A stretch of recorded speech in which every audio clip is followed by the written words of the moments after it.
I am live, it says. I get the microphone better closer to us, make sure everyone can hear me and see me.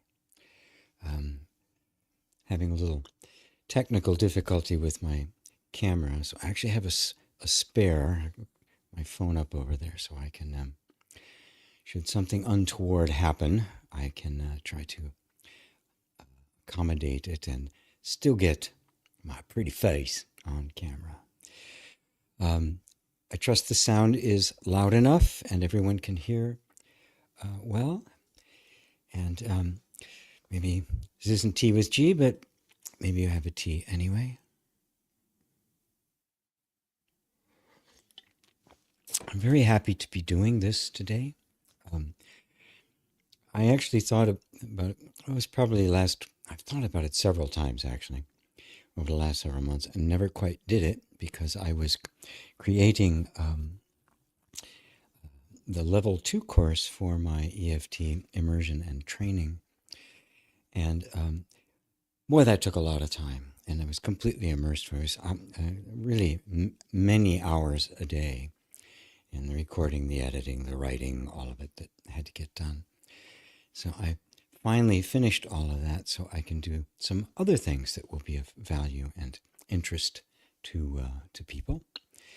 Like this, which I've wanted to do this for a while. So I'm starting another level 1 group coming up.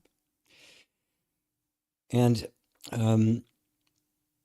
but the tenor of it changed on me, and I was I guess I wasn't surprised, but I was, and it really happened in my self-inquiry Sangha group, which meets every Wednesday.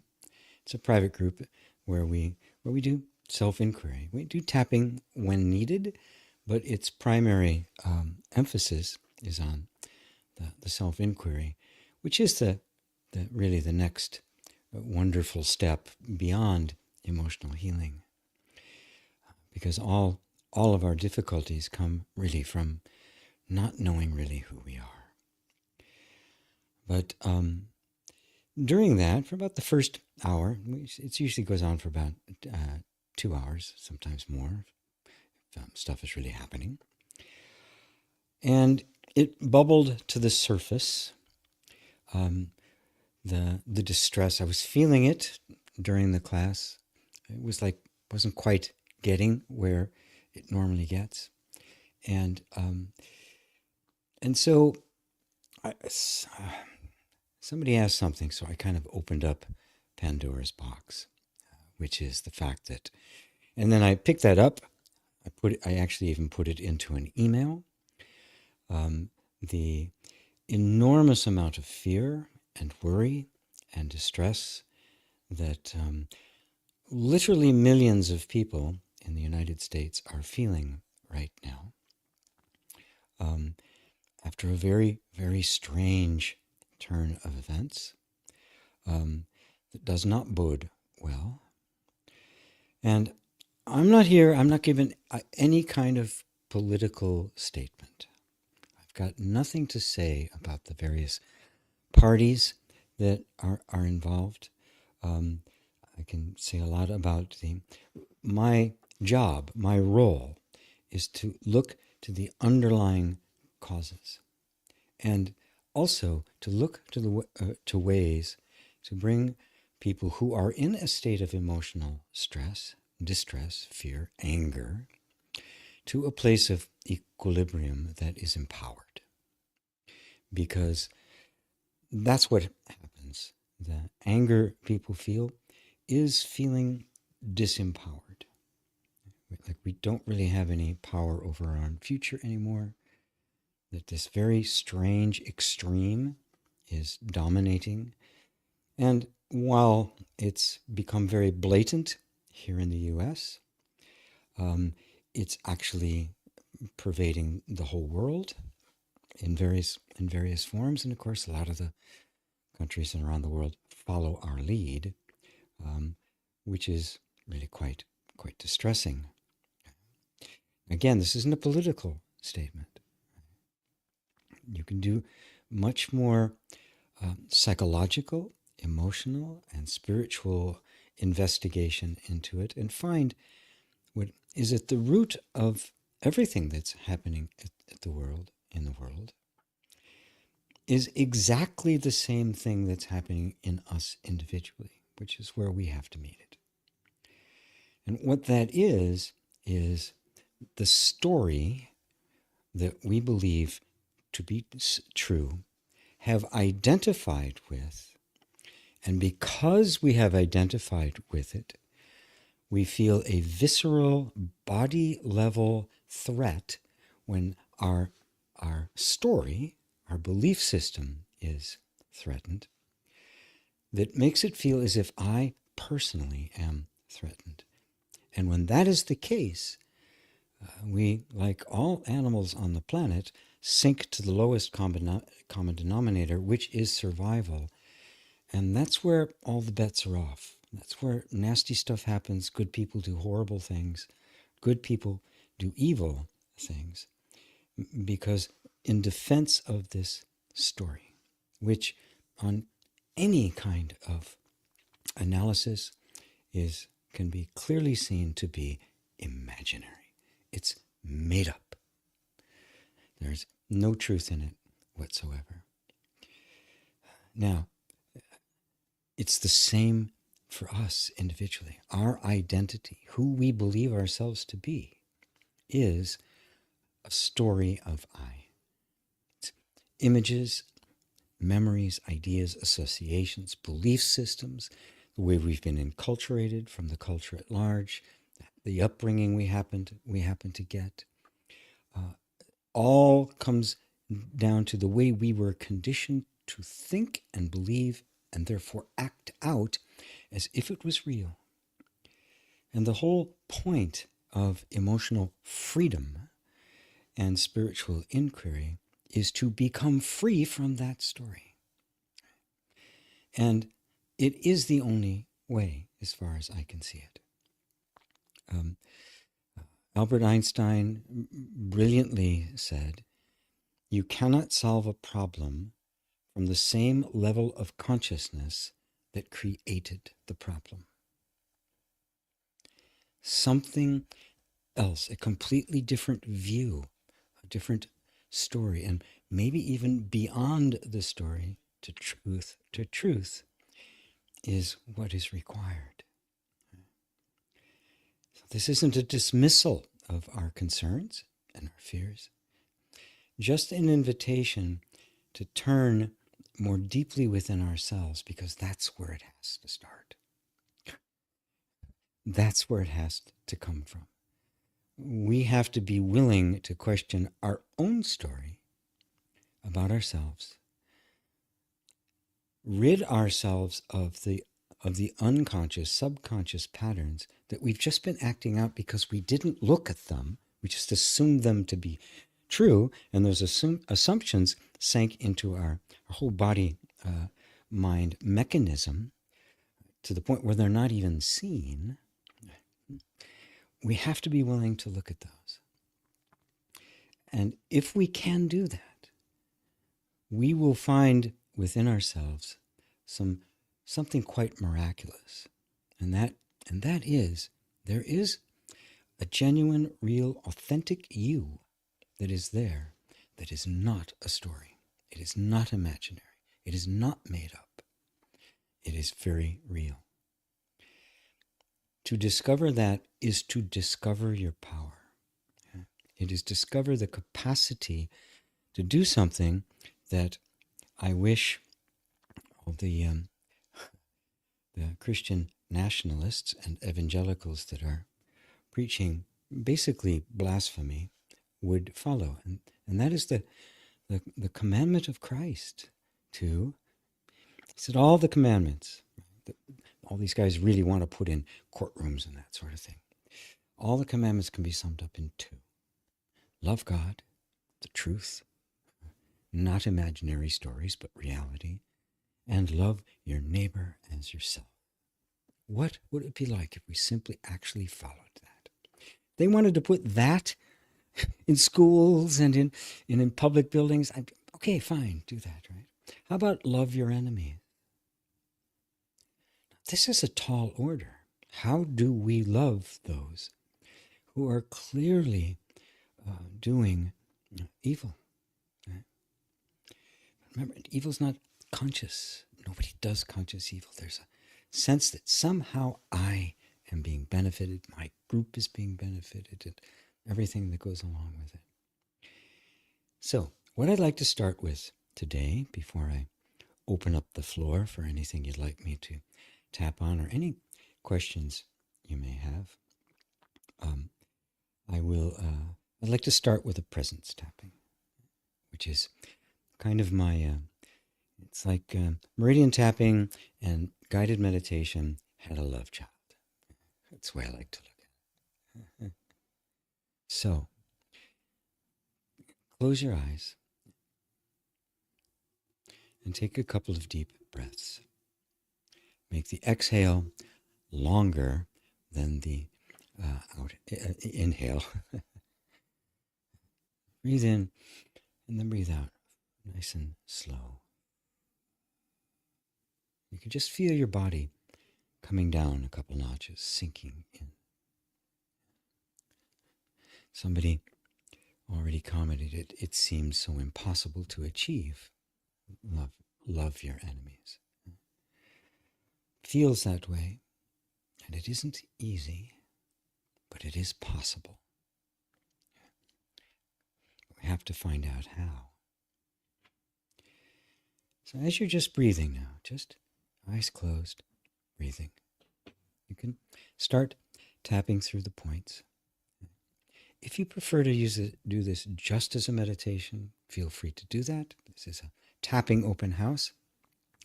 Tapping is an additional way to communicate to the nervous system that it is safe, despite the fact that there may be a lot of evidence to the contrary. But the nervous system receives that. And of course, in a state of real fear or anger, there's no clarity of vision. There's no power. There's no capacity for seeing from a different level of consciousness than the one that created any problem.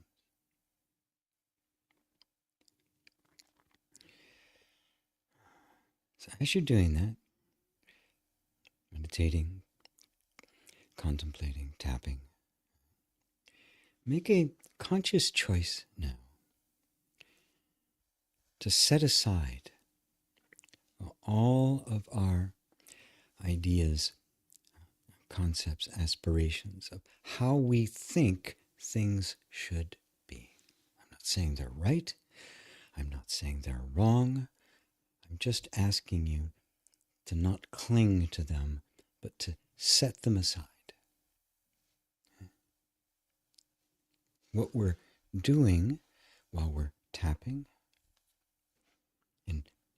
in presence tapping, is opening ourselves to that other higher level of consciousness that is capable of seeing through the consciousness that created the problem to a different landscape of possibility and potential. But that means we have to be willing to let go of what we're clinging to, whatever story we happen to be clinging to. Again, it doesn't mean it's wrong. It doesn't mean it's bad. It doesn't mean it doesn't have virtue. It just means you're opening your heart and your body to be receptive to the highest state, the highest level of consciousness you can reach for right now. And there must be one beyond just this conflict. Let go of your story, which is exactly what we want everyone else to do. Whatever it might be, however good your aspirations, your desires, your dreams, your dashed dreams, even in the fear and the anger and doubt and uncertainty and bewilderment. Notice those. Right? But just don't engage with, set them aside for a moment. Don't let them run the show. Really sinking in to our own presence to see if maybe there's actual power here, right? That's hidden.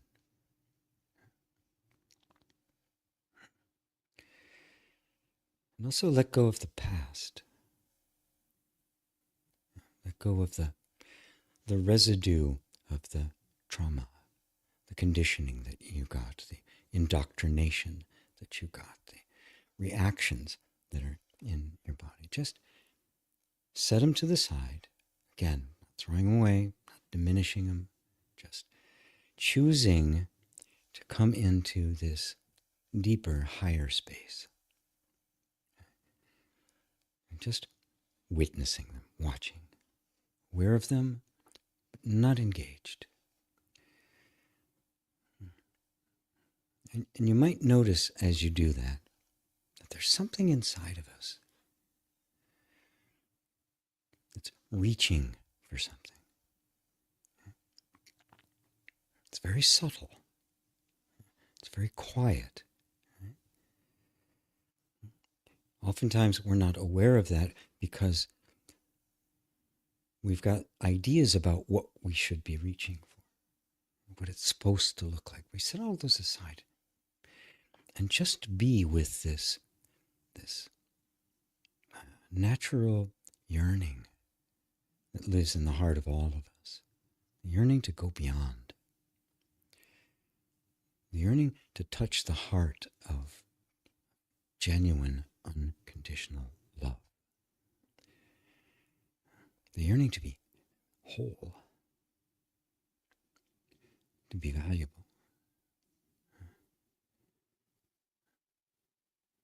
to be happy, to find things that don't betray you, don't shift on you, that are actually stable, built on a rock, and not just a story. And let that desire be there. And you notice that you didn't create it. You didn't make it up. It can feel uncomfortable, even disorienting, because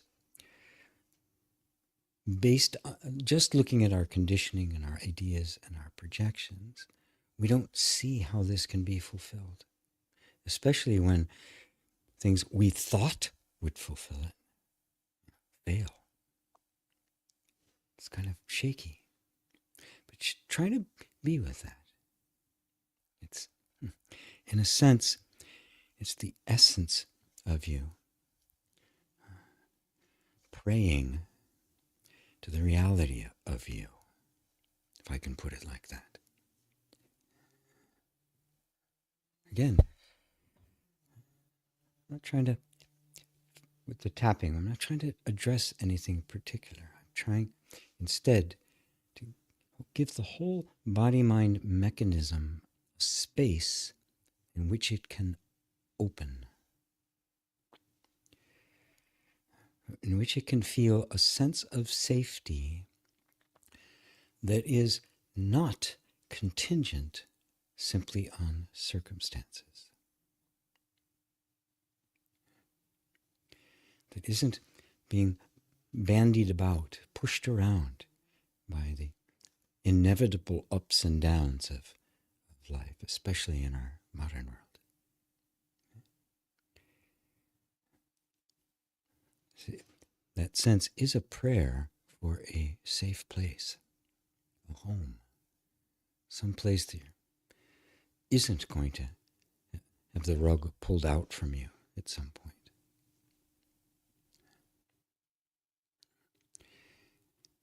And somehow there's a sense that if there is this yearning, somehow there must be a fulfillment of it somewhere.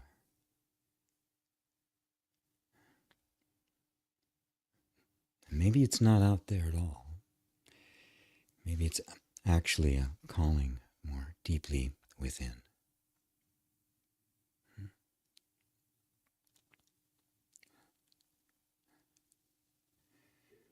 And just take a few more deep breaths. Let's just be with that for a moment. Just notice the space that has gotten created. And like I mentioned, we're not pushing things away. We're not dismissing. We're not trying to reframe or or just kind of stick a happy face on something. We're trying to find within ourselves the equanimity and power that has the resources to be fully present and deal with anything that comes along. If such a place exists within us, I want that. You want that. We want that.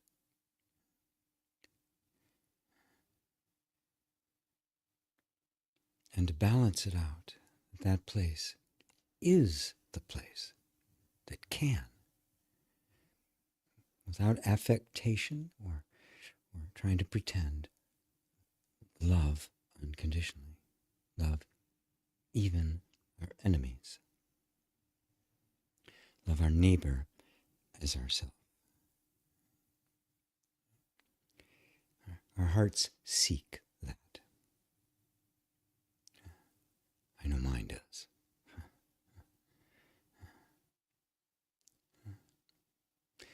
So let's just take a couple more moments just to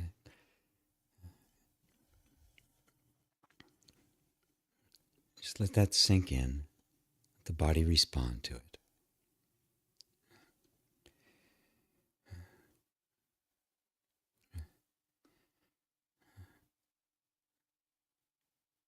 Don't need to get a concrete thought or answer or picture or anything. It's all just in the heart.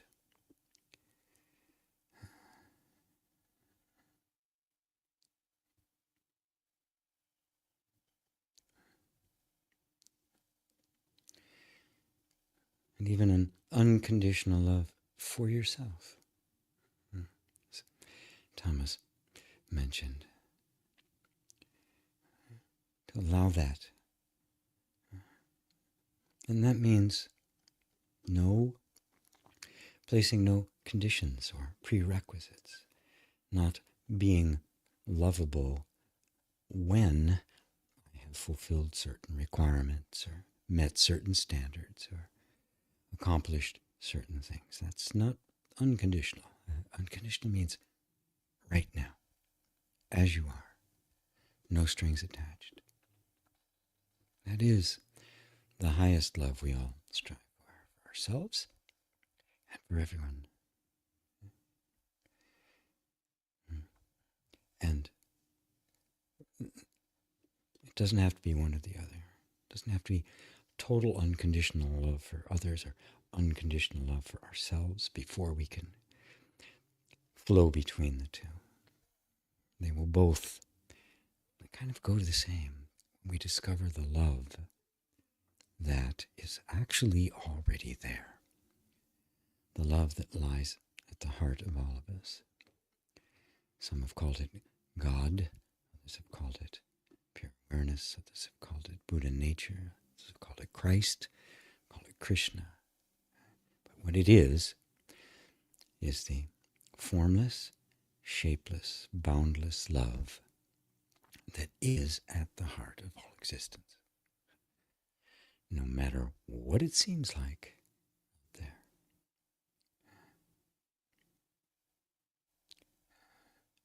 All stop and take another breath or two. You can let go of the tapping if you're being a tapper on this. And when you're ready, you can open up your eyes, come back, make sure I'm still here, and the floor is open for any questions or comments or things you'd like to tap on, because this is a tapping open house.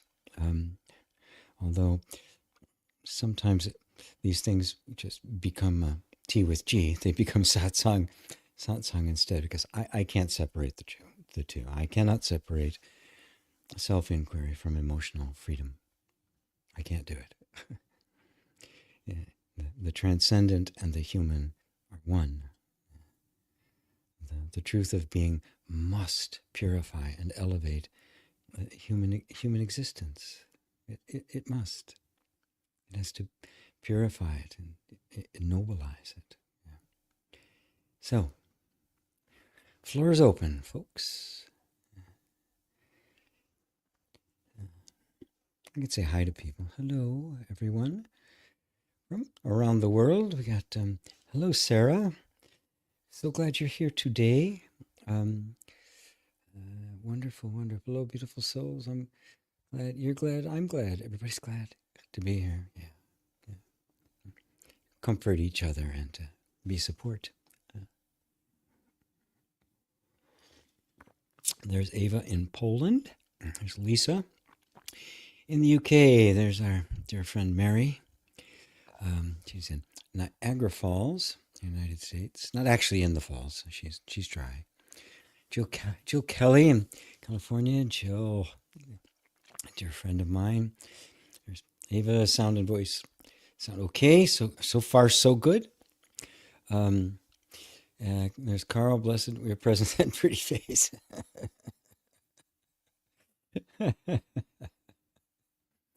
Well, thank you there. Dale in Massachusetts. Good to see you, Dale. Isabel. Wonderful. Is Jonas with you? There's Ida and Tomas. GM. Yeah. It seems almost impossible to achieve. Yeah.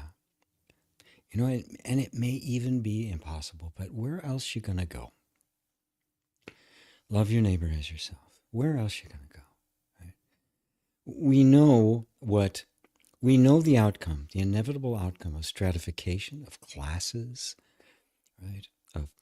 Of unfairness, of the concentration of power, of conflict, of hate, of racism. We know where that goes. It wouldn't matter how much more of it you did, you just get more of the same. But love, imagine that love, even the littlest bit you can accomplish, and extrapolate it out. And what do you get? You don't get conflict, war, greed, brutalization, willful ignorance. You don't get that. You get cooperation, community, taking care of one another, valuing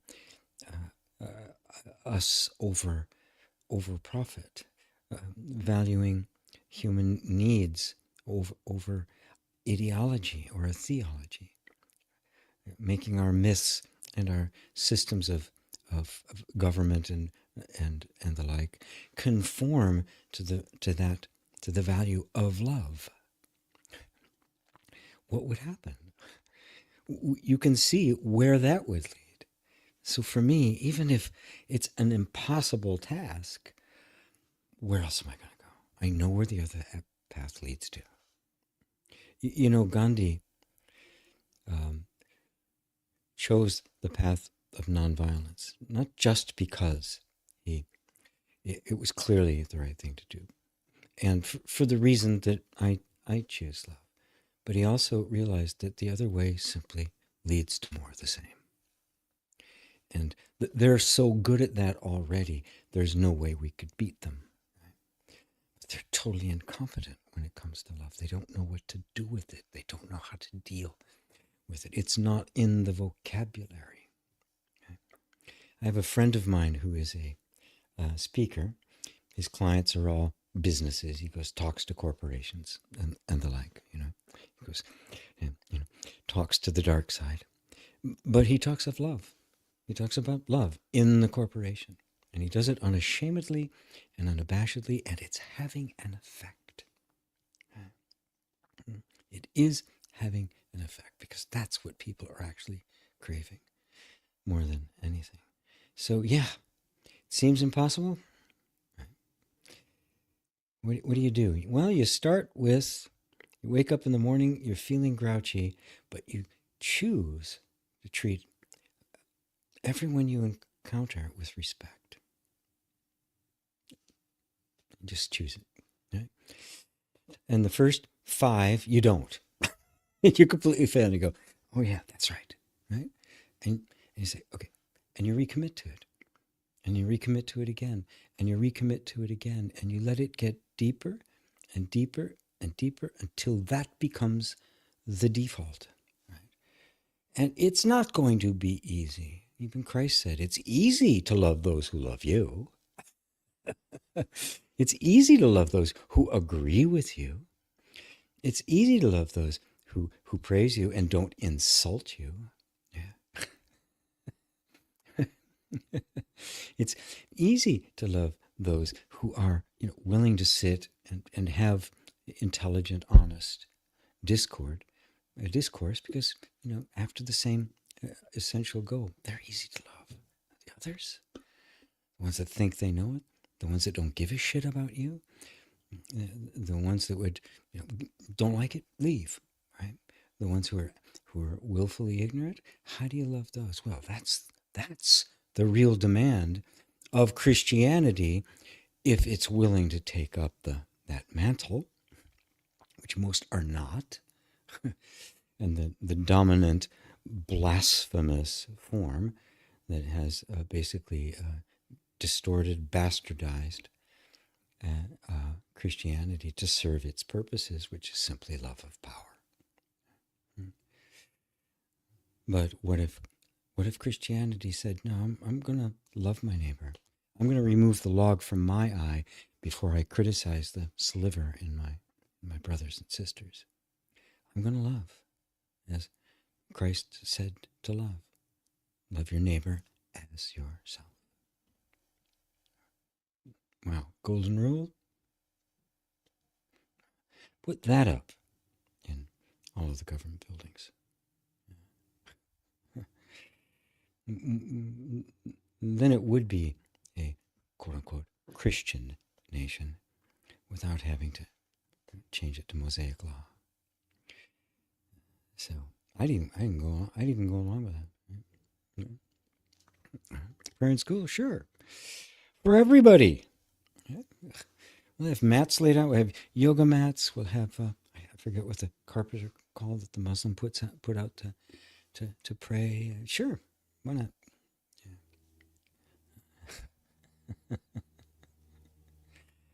Yeah. So yeah, it seems impossible, but it may be impossible for us to change the course of where the world is headed. That may be the case. It isn't impossible for us to change the course that we're headed on. We have the power to question our own story. What is it that I'm believing about myself? It simply isn't true. The story of I. Am I who I think I am? Or am I something more? The very fact that you can tap and create a sense of safety, it's what it does. It communicates safety through touch. The fact that you can do that and the body responds to it means there's more to this, that it isn't completely driven by our beliefs about ourselves. And it isn't, and the body is capable of experiencing a sense of safety even when no circumstances changed, your thinking hasn't changed, your attitude and beliefs haven't changed, and yet the body says, ah, safety, senses it. That's amazing. That means there's a deeper state available to us that I call emotional freedom, okay? But you can also call it self-awareness. Okay? So thank you, Chiam, for allowing me to talk about that. Savi, Ali, so good to see you as always. Krister Jakobsen from Sweden. Oh, sorry about the bad accent, yeah. GP, could you speak of the fear of fully submitting to consciousness because it feels like it will satisfy fully my sensory needs but will not provide the practical physical? Is this lack of faith? Well, it's just a misunderstanding that can be easily corrected. Right? Those of you who are not aware of this kind of speak, when somebody asks about submitting to consciousness, what the hell does that mean? Because some of you come from emotional freedom and tapping, right, and may have no idea what that is. But I live in two worlds, the emotional freedom and also self-inquiry, and the world of consciousness, non-duality, and that like. They're not incompatible. Matter of fact, most people need both, at least for a time. So just there's a sense of fear there, right? And there's also an awareness, right? And let's just look at it really simply, really plainly. If the truth of me, right, the revelation of God and reality and all of that, if that's not capable of meeting my practical human needs, of delivering to me, of life taking care of life, if it's not capable of doing that, well then it's not all powerful, is it? It isn't reality. I know there must be something more. You can feel it instinctively, right? It can't be that. It feels incomplete. Your own intuition says something's wrong with that. Something isn't accurate, right? And there's an intuitive sense there, right, that can't be the case. Now, what happens is because we're so used to looking for some kind of answer, psychological or emotional or spiritual or conceptual answer, right? We think, I don't have it. Do I not have faith? Well, faith isn't blind. We acquire faith through understanding. The faith, for a lot of people, my faith in God means I have this blind faith because somebody told me and I read it in a book that there's somebody up there that's taking care of me, right? Even when things look horrible, right? And I can complain. I don't like the way you're taking care of me. But faith is deeper than that. Faith is a vision. Faith is perceiving something true that seems contradicted by the things that are going in our own minds and the things that are going on in our life. But if we realize that the things that are going in our lives are the result of just conditioning, enculturation, the beliefs, the things I've embodied, the life I've been acting out, then suddenly you realize that, well, wait, it's not. Yes, I'm getting exactly what I've been believing. Now that's an insight that begins to call into question your own beliefs. That's not doing that. Say, oh, that's not really true, is it? Has an effect. You see that effect. It's understanding, and even though you don't see the whole picture of what's possible as you walk down this path, you increasingly gain faith in it. That this is just the case. I've had many spiritual teachers in my life, but there's only a few, and there's only one right now that I have total faith in it. Not because he's known, not because of what he's like, or the things that he says, but because my experience with him is every time I've put into practice or investigated what he said, it's been true. I found it to be true. He's not in it for himself. He's not trying to get anything out of it. He's not manipulating me. It's always to my benefit, never to his own. And there's enough of that. It's like I have faith, total faith now, right? That I'm being led correctly down the right path. But it's proven over time, right? You do this tapping thing, right? Or you listen to me on satsang, not because you have to, but because the things I've said have touched you, has resonated a certain inner recognition of truth to it, right? That isn't blind. It's your own recognition, putting into practice. You find that it actually does what I say it's going to do. And so you come to trust it. I'm not out to get anything from you. So that's how it works. So to just say, okay, I've got to have faith that all my needs are going to be met is just the mind trying to imitate faith, right? And turn it into something blind, turn it into a belief rather than an experience. So I could say it's not even faith. I know it. It's true. Right? I've seen it directly in my own life. Now I don't need faith. I don't need anybody to tell me. I don't need a God doing it. I see it. It's self-verified. That's what real faith is. In fact, Paul, right, his famous statement, faith is the substance of things hoped for, the evidence of things not seen, is translated in the Amplified Bible as faith, perceiving as real fact that which is invisible to the senses. Wow, that's not at all what the faith that is preached in so many places. It's a perceiving a fact that you'd have to perceive in your heart, even though there's no evidence for it in the senses. It's invisible to the senses. It's an insight that you know it's true, even before there any kind of confirmation of it, before it's had any effect on your life. It will have an effect on your life eventually. Right? But the power is in the recognition of the truth of what you've seen, to the point where it becomes more confident in the truth of it than in even the evidence in front of our senses, in front of the senses. And after a while, eventually, that evidence changes. What does this do when you tap? Except change the evidence. That's what it's doing. Suddenly, the body, which is completely wrapped up in the story and the fear and all of that, all of a sudden the body, which never misses a thing, senses a message of safety.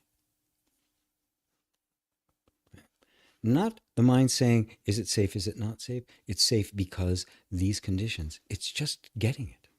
And it isn't questioning it. It's not intellectual. It doesn't have a checklist. It's just, there's safety. Boom, immediate recognition. Immediate recognition. Like an animal.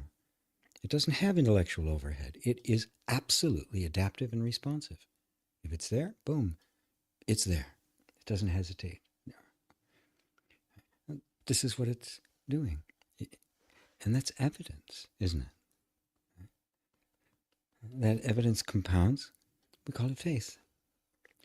Simply because I don't see the results yet, but it's true. I just know it.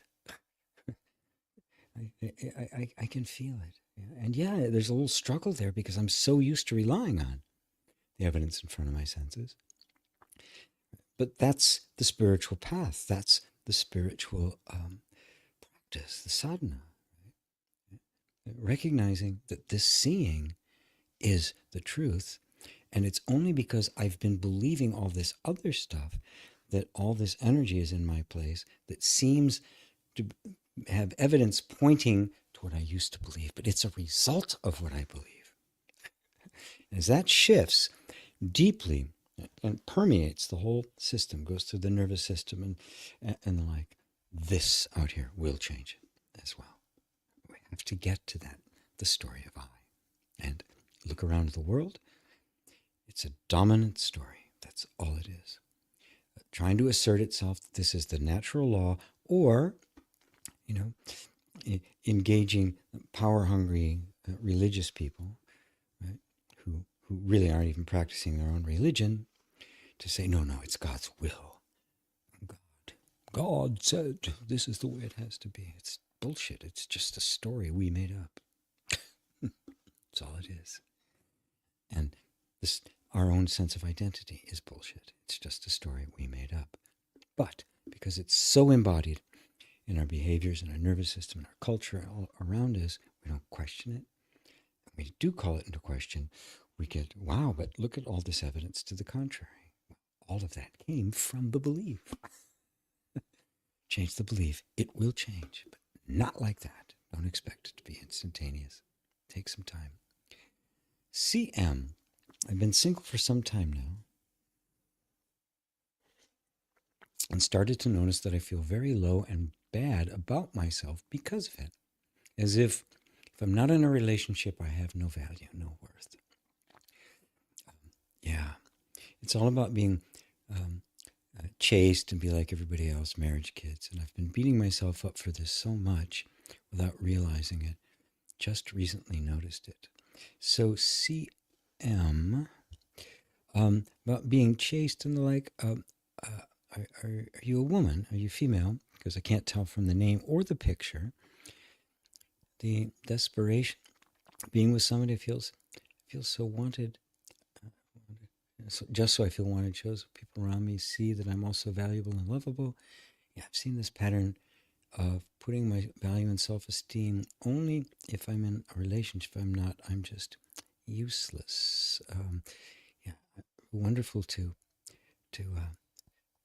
wonderful. Am I correct in assuming that you're a woman? Because it's a different thing when it's a woman than it is a man. Because let's not forget that for thousands and thousands of years, women have been the property of men. Their value has been kids. You're here to make babies for me. In fact, the baby in the woman's womb was, at least in the Abrahamic cultures, the property of the man. It was his to do with what he wanted. Now, this is just the sickness. Right? Well, Judges is sick now, the patriarchy that happened. And to this day, it persists, woman's role. And the same folks who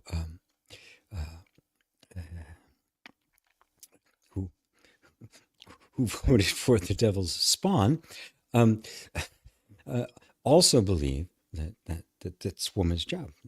That's it. Women are second class.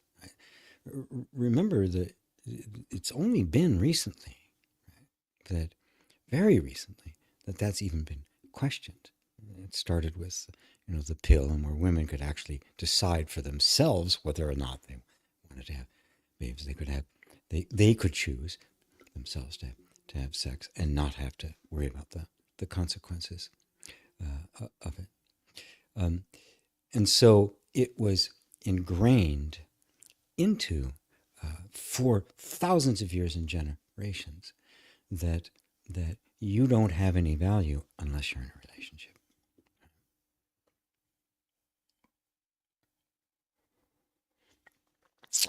It's a beautiful story.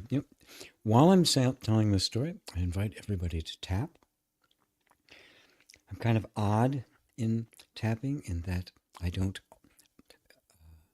most of the time, I don't ask people to say what I'm saying, like in traditional tapping. I do sometimes when I'm working with people, but it's not my norm, because I find that it can actually even be distracting for people trying to follow. Did I get that or not? It can act that you don't have to say anything. You just tap and listen. Somehow it seems to sink in more deeply for many people. And that freezing right there is exactly what I was referring to of the problem I may have with the camera. If it continues, I will bring out the spare, but I will be back here in a moment. And here I am. I've been trying to get hold of anybody who can help me with this. There's got to be an answer. Right? So anyway, you're all tapping now. Right? Eyes closed, eyes open. It doesn't really matter. Right? But there's an amazing story in the Bible of a healing that Jesus made. And he was walking with his disciples, and there was a whole crowd of people, lots of people around him trying to touch him, get an audience with him or whatever. Right? And this one woman said, if I can just touch the hem of his garment, I'll be made whole. Now, this woman had been menstruating for years. Her menstruation just simply didn't stop. It's surprised she was even alive. Now, in that culture, while a woman was menstruating, they were unclean. They couldn't have any dealings with anybody. Matter of fact, it was the red tent thing, where women menstruating would go and just take care of each other, and then they would go back, to their husbands and families. So, because of that, she had no place, no role, nothing. She was worthless, as far as that culture was concerned. Now, for her, she was just seeking to have that sense of value. Right? And for her, the idea is, if I could just get rid of this condition, then I would have my value back. But Jesus didn't work that way. So here's this crowd of people around trying to touch him. And she manages to get her hand in there and touch him. And immediately she's healed. Boom, it's gone. And Jesus stops. He says, somebody touched me. Who touched me? And his disciples go, Lord, there's like 1,000 people around you, all touching you. He says, no. Somebody really touched me because I felt virtue go out of me. That's such an amazing statement. He felt in himself her sense of having no value, no virtue, no place, no role, no reason for being. He felt that in his own body. Now, if he hadn't been as awake as he was, he might have sensed that as himself, like feeling like suddenly he'd lost his virtue or his powers or any of that. But he recognized that it wasn't him. And it wasn't her. Same time. It was nobody's. It was a lie. It was an imposition. And in that moment, not only did the sense of not having virtue disappear, so did the ailment that was caused by it. It's such a beautiful example of this. Now, for you, CM, as you're tapping, and anybody else, especially, I can't tell you how many women I've worked with, privately and in groups. This is that sense of it, right? That's still lingering and is still taught in many, many churches in the West, and is aggressively being taught in the evangelical movement, right? That you are subordinate to the man, that is your place, and God said so. Well, that is a lie. Okay? But it's important that you notice, right, that not being in a relationship, right, Let's break this down for everybody, okay? There is the desire to be in a relationship, right? The most natural thing in the whole world. We all have it, right?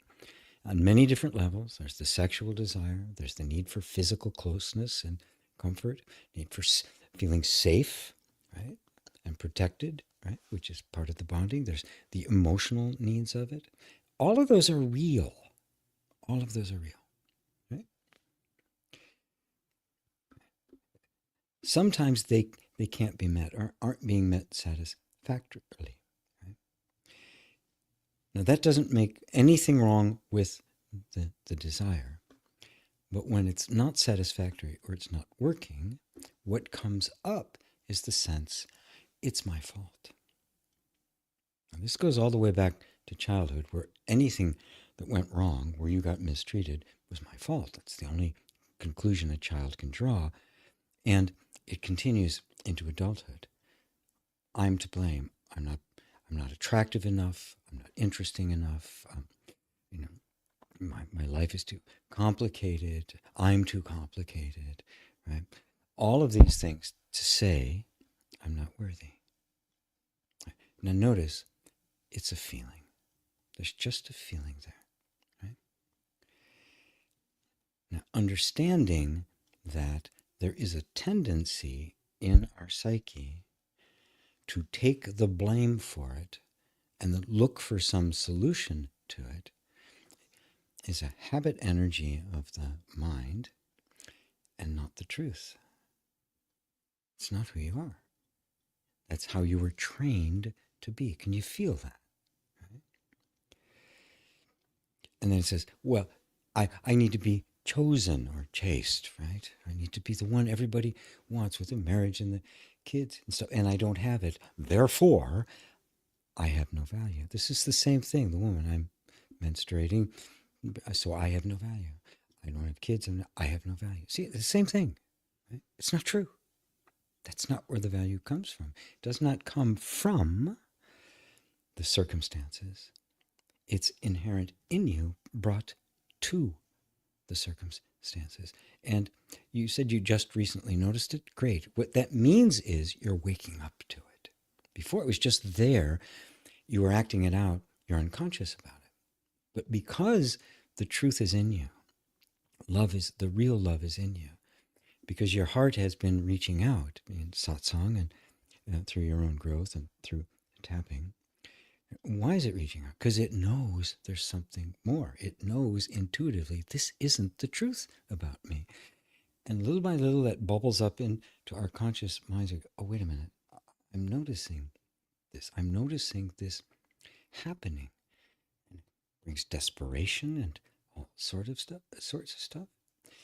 And now perhaps you can begin to see clearly the difference between our natural desires that want to fulfill themselves, and sometimes can and sometimes can't, and the psychological overhead and desperation that comes from blaming yourself for it and making it all your fault that it's that way. And then setting you on this path of trying to fix yourself endlessly, right? And then tying you in a knot, saying, as long as I'm not experiencing that, I must not even be doing the work on myself correctly. Look how bad. Look at what a mess I am. Can you see all of that? Take a step back. And like I did at that very beginning, little presence tapping, just set it to the side. This is what you were trained to be. This is not what you are. This is how you were indoctrinated, both by your parents, who were indoctrinated by the culture, by their parents, which is all this a cultural point of view that isn't true, but is still very much ingrained in institutions and the like, still very much around, even though there's zero evidence to support it, other than tradition, belief. I like it this way. I don't want to change. Again, clinging to identity. So you let go of the identity. Now, here, let's do this. I like to do this. Everybody, repeat what I say. I hereby release and let go of all my emotional attachment to this identity, this self-image, that I am somebody broken who needs to be fixed. That I feel bad about myself and I need to fix it by changing conditions in some way. I choose to let go of that. What if I am valuable and lovable, that I was from the beginning, and I was taught to believe otherwise? What if it's simply not true? What if I am valuable and lovable by nature, inherent? Even though my beliefs have contradicted that, my training has contradicted that, my upbringing contradicts it, the culture I'm living in contradicts it. What if none of them are right? Something inside of me knows I am valuable. I mean, I've never met a child who wasn't lovable and valuable, especially when they're very young. So this is learned. It's not innate. I came lovable and valuable. They couldn't see it. I'm giving my nervous system permission now to open itself up and see if this assumption is actually true. I believed it at one time. Believe something enough, it becomes your lived experience. But what if it's not true? Because I believed it, assumed it, I'd act it out. So it would appear, all the evidence would say, it is true, even when it's not. So I give my nervous system permission to open up and check it out. And if it's not true, if it's really not true, which I suspect it might be, remove from this whole nervous system every bit of belief and behavior and assumption that says, I'm not worthy. I need some guy or circumstance or to be valuable. Just completely dissolve it out of the system. As far back in time as it goes, as far back into the future as it might have gone. I know you can do this for me. I know you can rightly assess and remove this in just the right time to make sure I remain safe. Thank you for taking such good care of me. Thank you. I love you. All right, everybody, stop, take a breath. Let that sink in a bit.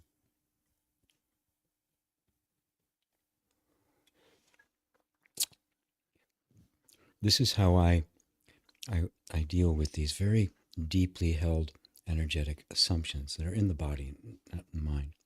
They bubble up and we finally recognize I'm beating myself up because of this. And by the time it gets there, it means something inside is already saying, there's something wrong with this. This is also how you deal with even the most severe traumas, because severe trauma simply um, freezes it into the nervous system as an assumption that cannot be questioned, because the expectation of harm, danger, and death is so strong that it's frozen in there. But this actually thaws it, which is why I use for that. And I've worked with some extremely traumatized people, but we were all traumatized to a bit. We all had the experience, especially if you were raised in the West, of not if it not being safe to simply be what you are. And of course, since you can't be anything other than what you are, you can see it's an existential conflict. I have to actually hide me. You're not doing that. The body's doing it. The nervous system is keeping you hidden and creating a completely false picture, behavior, beliefs, system about you to present to the environment, so it gets the environment's approval. This is what we call the identity, the ego, the false sense of self. The real you remains hidden in the basement. We're here saying, come on, let's check it out to see if it's okay for the real me to come out of hiding. But you can't make it happen. The nervous system decides, yes, it's safe. I'm going to let this stuff happen. How are you doing now, CM? Let's see if there's anything down there. CM, I'm a woman, yeah. I felt it. I felt it. Yes, good. But and this is a common trauma of a devaluing of girls, a devaluing as young girls. This is why men who commit rape are so often acquitted, right? Simply because of this prejudice, even though the evidence is obvious. Right? We've just elected a serial sexual predator who has been committed in a civil court, convicted in a civil court of rape, has been elected as the president of the United States.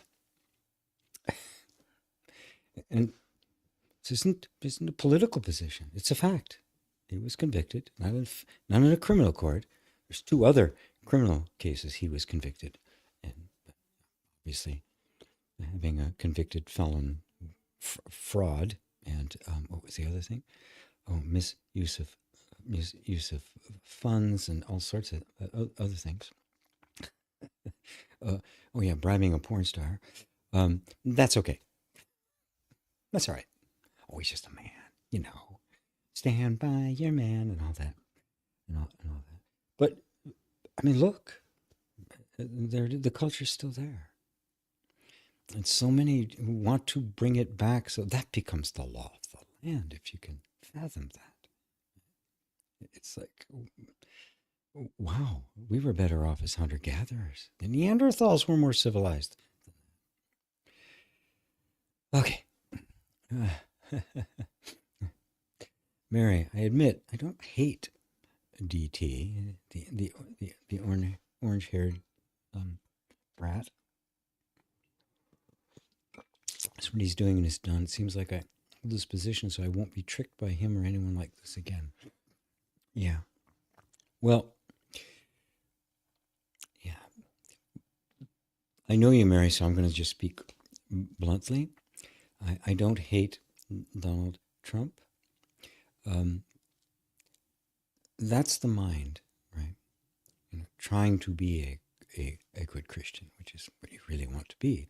The real Christianity, not the one you got so bludgeoned by. Because you can't separate him from what they do.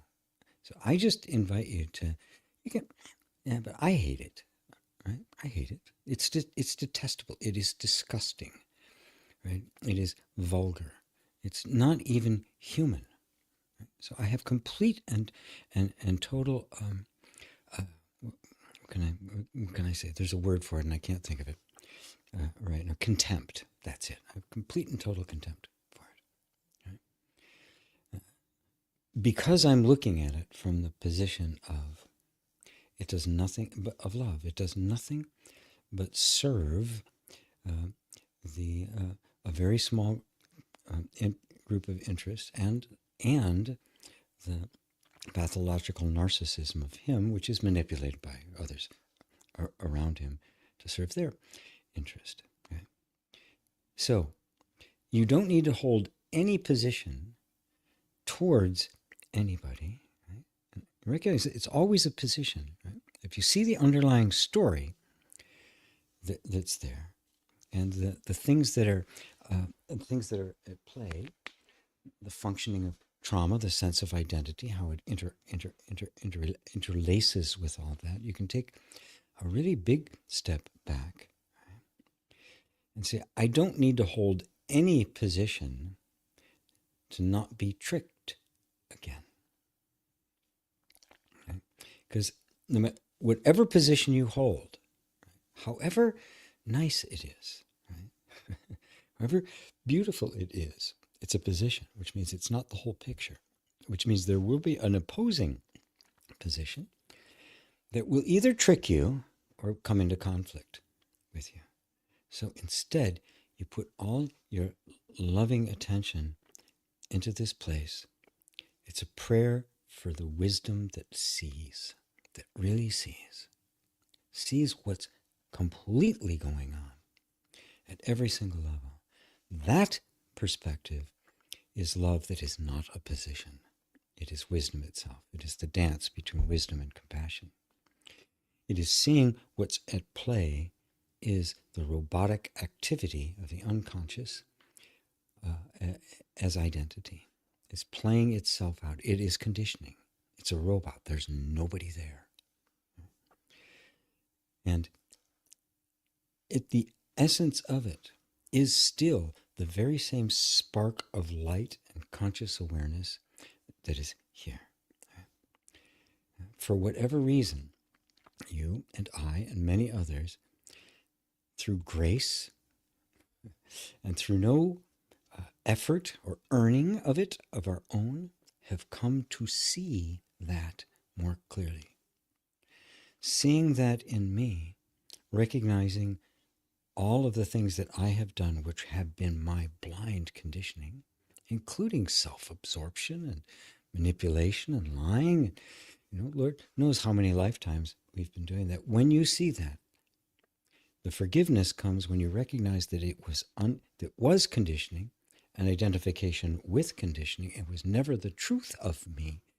That is now the truth you see of everyone else. It's that truth too. And yeah, you got to do your best to defend your body and person from it, because, like I say, I don't swim with sharks. They're not going to change their behavior to suit me. But I also understand that is just the conditioned behavior. There's no discernment there. There's nothing there yet that says, what the hell am I doing? There's no awakening there yet. So what's our job? Work towards awakening. Because the more awake you are, the more the whole of human consciousness is being leavened, is being infiltrated. Right? As Christ said, he took, the kingdom of heaven is like 3 measures of yeast that you put into the bread. Right? You can't see it, don't know anything's happening, but eventually the whole thing gets leavened. And the entire thing is happening. The kingdom of heaven is like that. You discovering the kingdom of heaven within, which is this place of awareness of myself as the direct expression of the divine, and conditioning as conditioning. Right? It doesn't leave that out. That awakening is leavening the entire thing. And folks, if I can just offer this, the only reason these things are happening is because awakening is taking place. Awakening is what's driving it. It's not this making awakening happen. It's exactly the opposite. It is happening. We are awakening. Consciousness is expanding. And as a result, the ugly, selfish, narcissistic, cruel, brutal ignorance, right, that lurks in all of us, right, is being pushed to the surface on its way out. If you see it like that, you'll not be intimidated by what is happening and what is going to happen in the world. You won't be intimidated by it. You won't like it. I'm not saying I'm not saying you're going to like it, right? But you'll understand it, and that understanding, because it is filled with love, will reach out and touch others. Because the worse it gets, the more opportunity there is for people to wake up. Some will cling to the last moment to their delusion, but eventually, the suffering that the delusion is really trying to avoid will be so much that the delusion cracks. And I can personally testify that that's what happens because I have experienced it. It just gets to be enough, and just so much, and suddenly the delusion you've been living that has been the creator of that suffering is right there in front of you, and you can't deny it. You go, oh my God. And then you're like, thank you, thank you, thank you, thank you. Yeah. So, wow. Sally, hi GP. Hi to you, Sally. Good to see you. Wissam Gubber. Can we talk about feeling grounded? Sure. Matter of fact, since it's a tapping open house, let's tap on it. Right? Just tap now. Again, presence. I don't ask people to repeat unless I do, like I did last time. But just assume I'm not asking you to. Just tap, breathe, feel. Right. You asked the question about feeling grounded because obviously you don't feel grounded. You might have at one time, but right now you don't. Right? So first thing, just open your heart. Right? Open your heart to that possibility of feeling grounded. Even when you have no idea what that means. You may have never even ever felt it. Yet, nonetheless, despite the fact it's never even been your experience, something inside yearns for it. And that means something in there knows what it is. Even though on a conscious level we've never experienced it, something inside knows. Recognize this is not being grounded, this is. Okay, something inside me knows. I'm going to just acknowledge that for a second. Wow, I mean, that's pretty potent. I don't have to figure this out. I don't have to study a lot of books. I don't have to take a lot of courses. I don't have to follow some pattern somebody's life. This is how you feel grounded. Right? Something inside me knows. I know it knows because it knows when I don't. The only way I could know that I don't is because it knows what actually is. So the truth of me is here. It's in me. So I'm just going to quietly now relax into that. Consciously choose to let go of the seeking it, trying to figure it out. You can even say, I consciously choose to let go of trying to figure it out. It's a real intention, a commitment. There's habits behind that. You say, yeah, that's really good. But we should do. Say, no.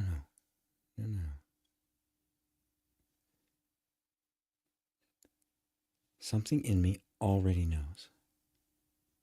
If it already knows, it doesn't have to figure it out. It already knows.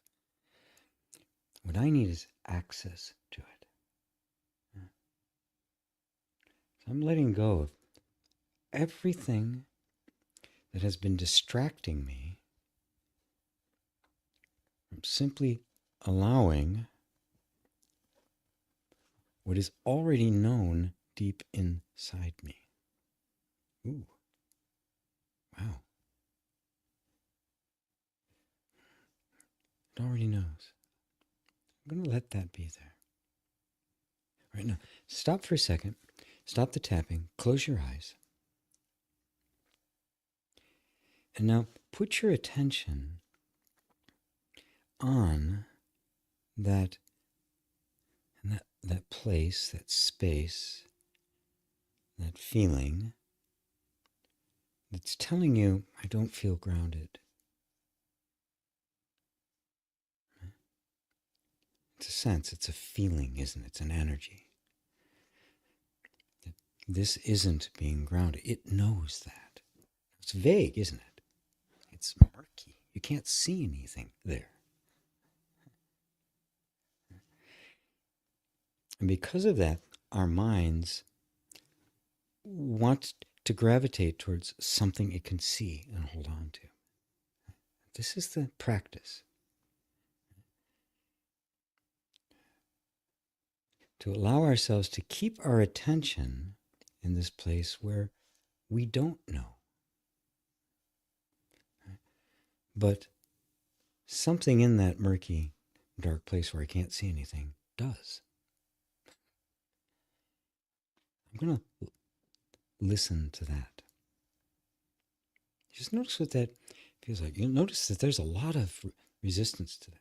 It's just our tendency to want to grab onto something concrete. This is rather follow some other program, read some other book, than to just be quiet with my own unknowing. To see if the answer's here in me already, and I've just been looking everywhere else but here. This is different, I know, but notice the effect that doing that has on the fact that a lot of energy to want to distract from that and go back to the concrete, but also the body seems to respond to it.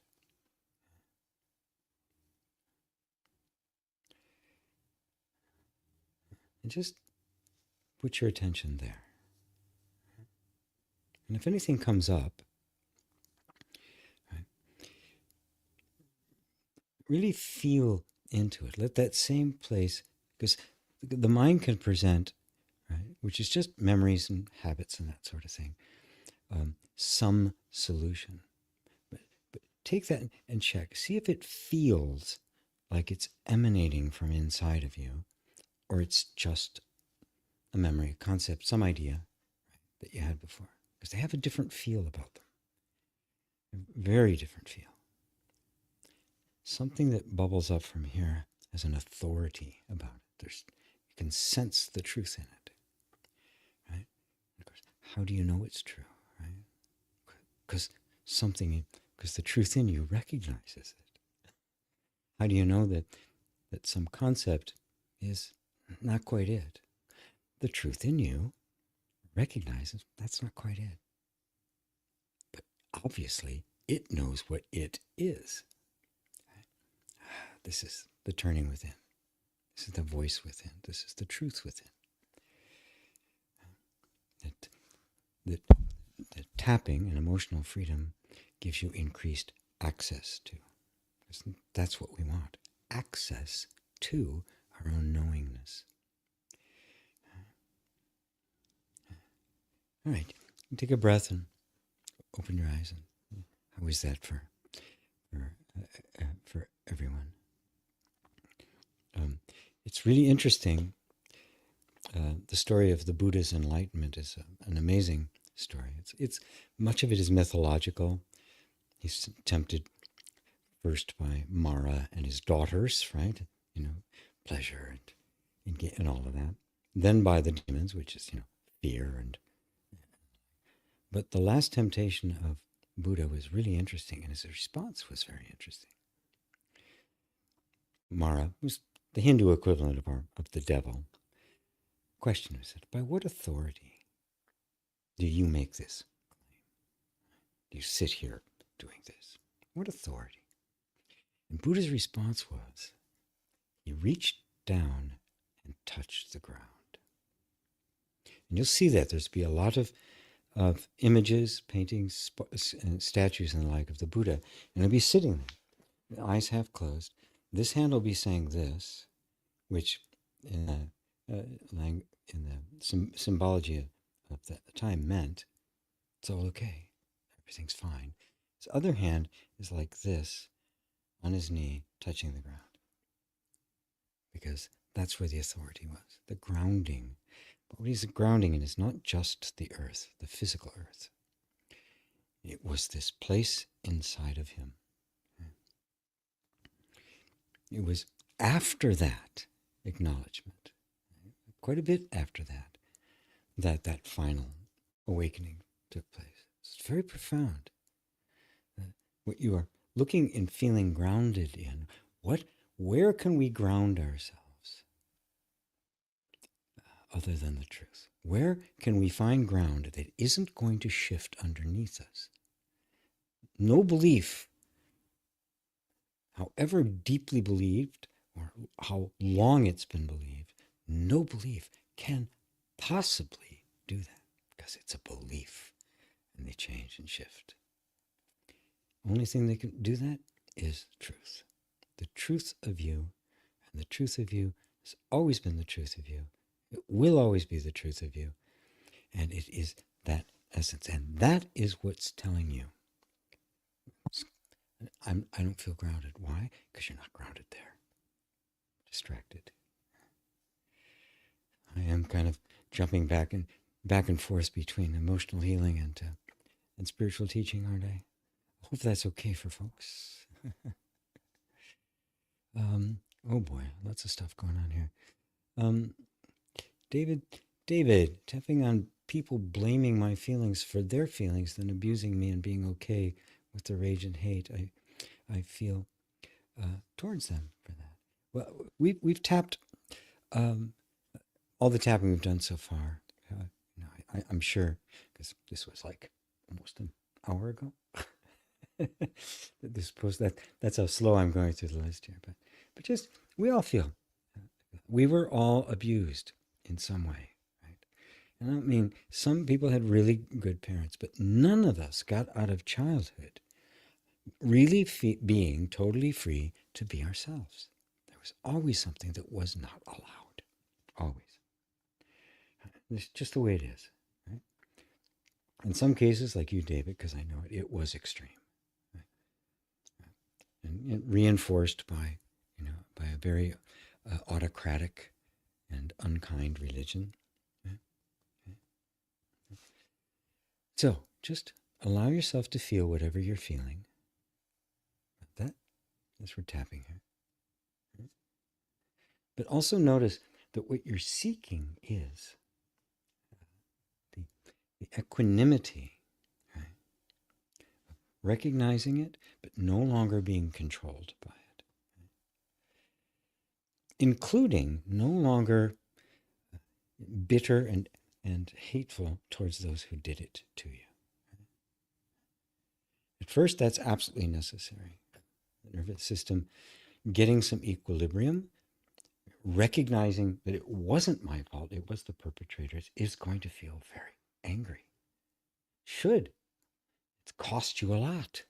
Right? There's a space now to go beyond that. Right? Because what were they doing other than acting out robotically the way they were conditioned? It's been shown, you guys keep tapping, please. It has been shown, study after study, that the most violent criminals in the prison system, the crimes they committed had been committed to them, or people very close to them. They'd watched people be murdered. They themselves had been raped. had been brutalized in some way. And, and it just, that became, as far as the nervous system was concerned, the only way to be. This is how you did it. Tough and the like. All of them, also, those were given the opportunity, responded to the being able to actually be with that directly in a setting that was not condemning and the like. So let the rage and hate be there. Right? Yeah, it's okay. You're going to feel that, right? Of course, anything you feel is legitimate. That's the name of the game in emotional freedom, right? It's not the end of the story because we don't want to spend our lives in rage and hate. It's no way to live. Right? But it's got to be, we have to recognize it, allow it to do its thing, and go, there's a state beyond that I'm looking for. Okay, you can all stop tapping that. Yeah. I'm going to speed up a little bit here because there's quite a few things in the list. And let's see. Speak of people we don't like. It reminds me of the parts of myself I don't like. It's quite difficult even to look at, acknowledge, or love.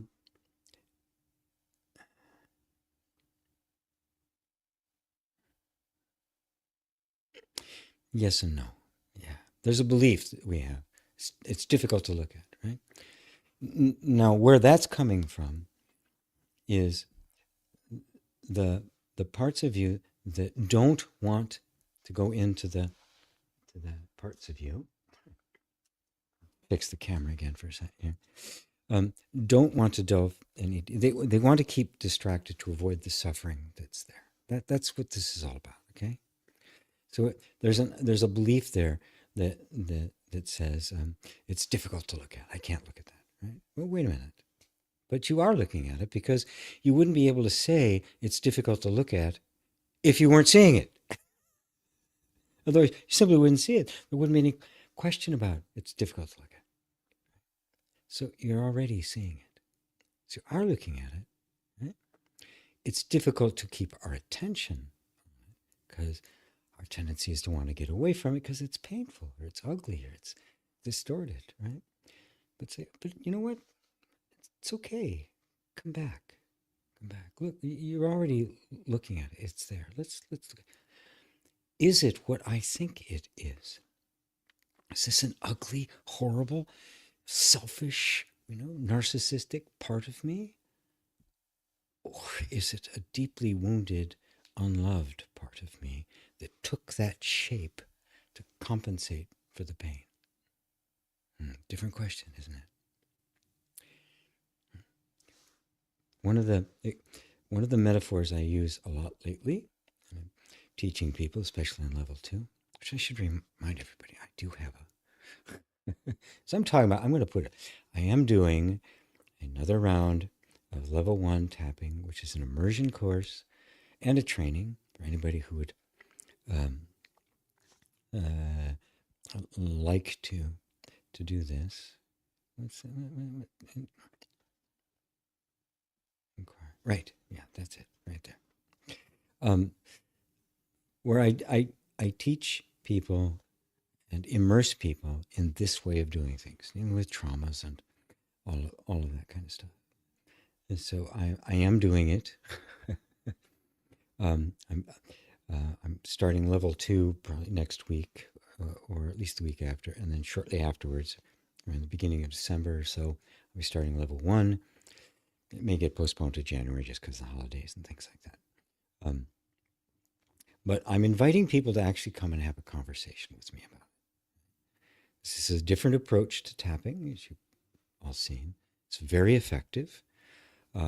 Most of the people who've gone through it are saying it is the most effective form they've found, and has brought them a relief that nothing else has.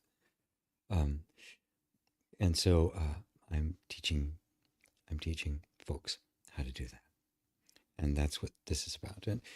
And doesn't, if you're interested in working for others using this approach, well, this is part of that. But if you just want to immerse yourself in it more and make this into like a practice, well, this is available.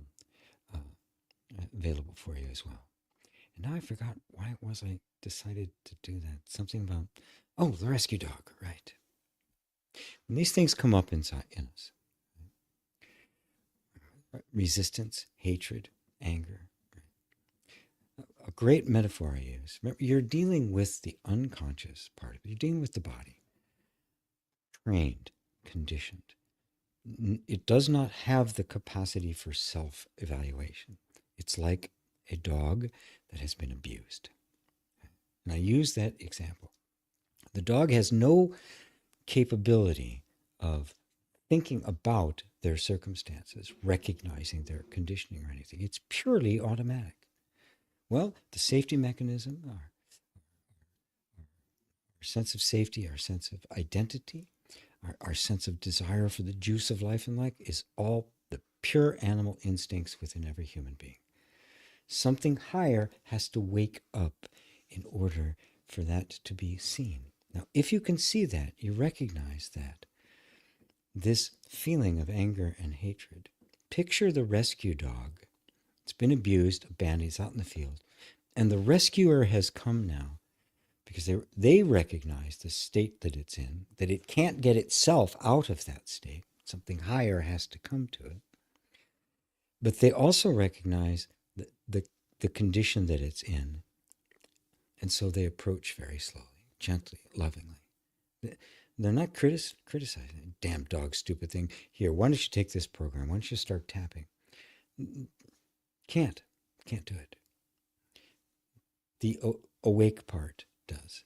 So they approach very, they may just hang around long enough before the dogs will run away. But at some point, the natural curiosity, their natural desire to connect, right, to be free of this, of whatever it is, of their particular circumstances, same with you, they don't run when they get used to them being there. So it's okay. Then food comes and a whole process comes by. Sometimes can happen very quickly, one time, half an hour and it's done. Sometimes several months I've seen some of these take, but it's the same with us. So this stuff going on inside of us, right? Treat it like a rescue dog. It does not know what it needs. It's defensive. It's going to be angry and hateful, push you away, distract you, anything to keep you from getting closer. But if you're just patient, loving, this says it's safe. I'm safe. I love you. I accept you as you are. You've heard me say that to the nervous system, right? Thank you for taking such good care of me. Thank you. I love you. This is exactly what I'm doing. I'm telling the rescue dog, it's okay. I'm not going to hurt you. I am here to liberate you. I'm here to bring you back. And that gets heard in the heart. It's this safe place. And eventually the dog responds. Your human nervous system takes longer to respond because of all the head stuff that the dog doesn't have. It's purely reacting to the environment. But this part of us is just that. It's just the animal instincts. That's all it is. So anyway, if you do that, you can actually sign up for free and have a direct conversation with me on Zoom about the program. If you want, you can register directly. If you're on my mailing list, I'll tell people how to do that. But a lot of people want to have a conversation about it. There's 5 weeks live with me. We're going, actually, last time we went 8. I say 5, but it's more. It usually is more. There's a bunch of pre-recorded material, and all of this is to make you the safe space for yourself, which is where all the healing comes from. That's what this is all about. So let's see.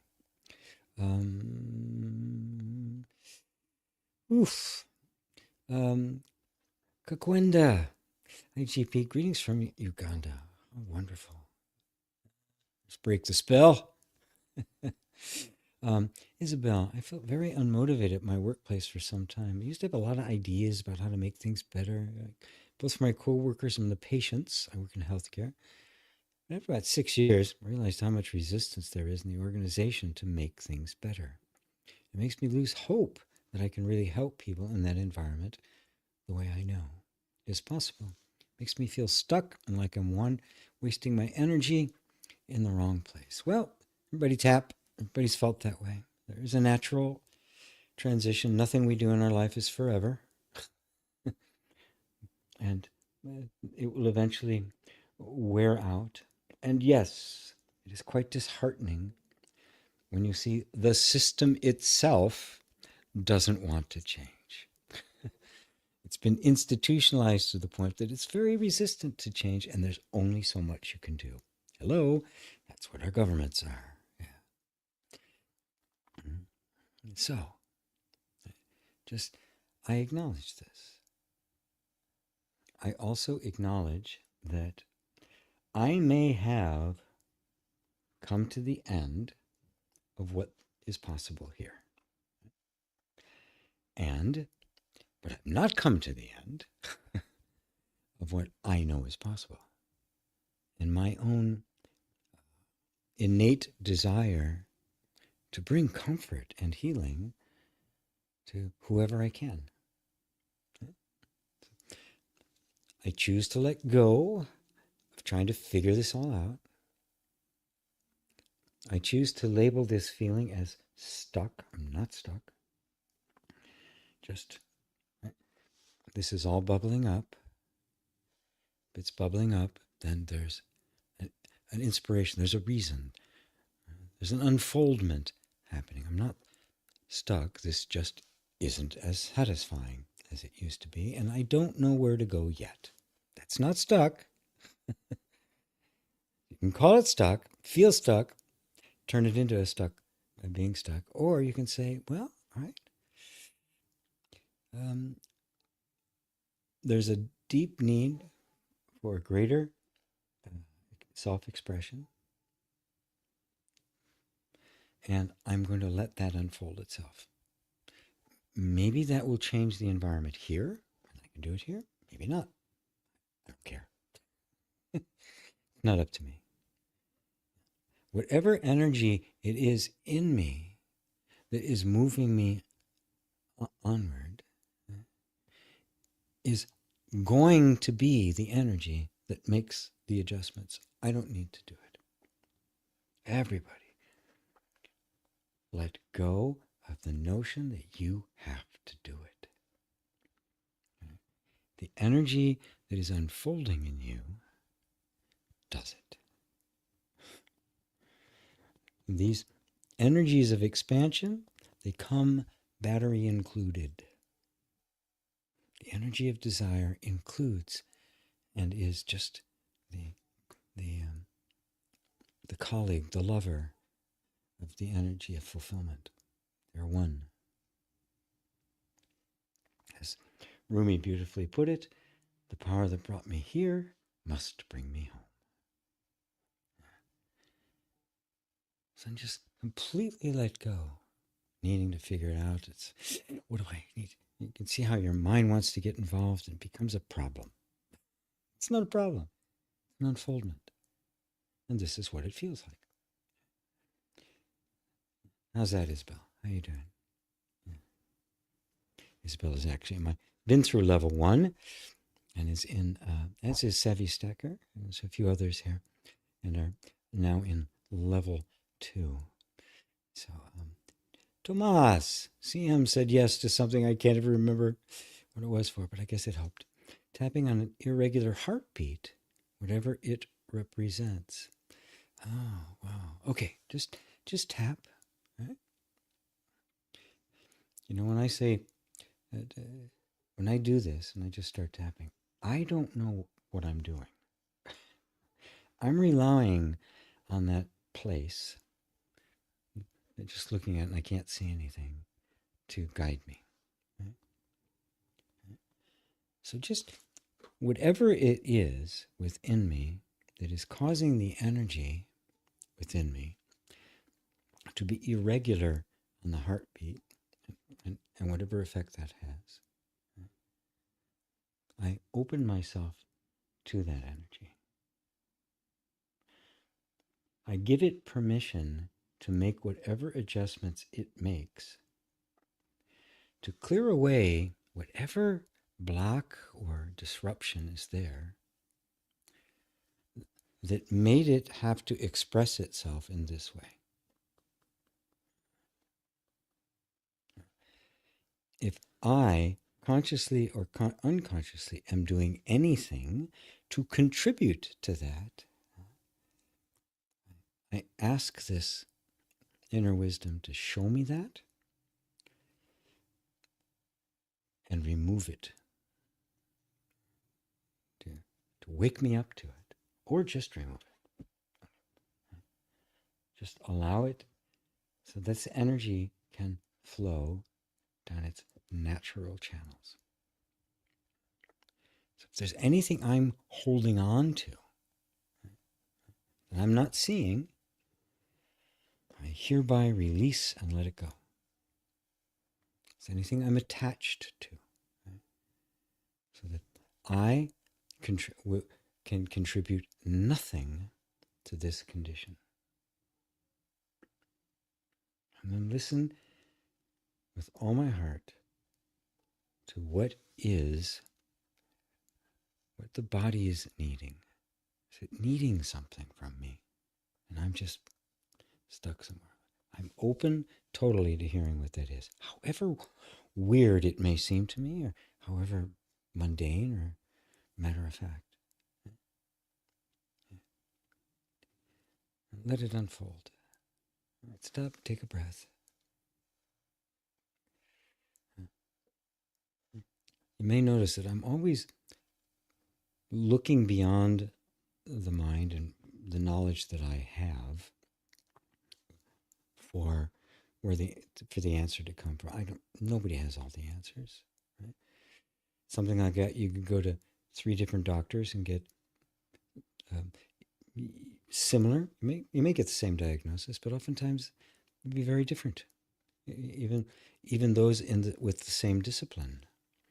If you go to a naturopath, you get something different than an allopathic doctor. You go to somebody who has a particular kind of technique. Go to a specialist; they're going to see it a different way.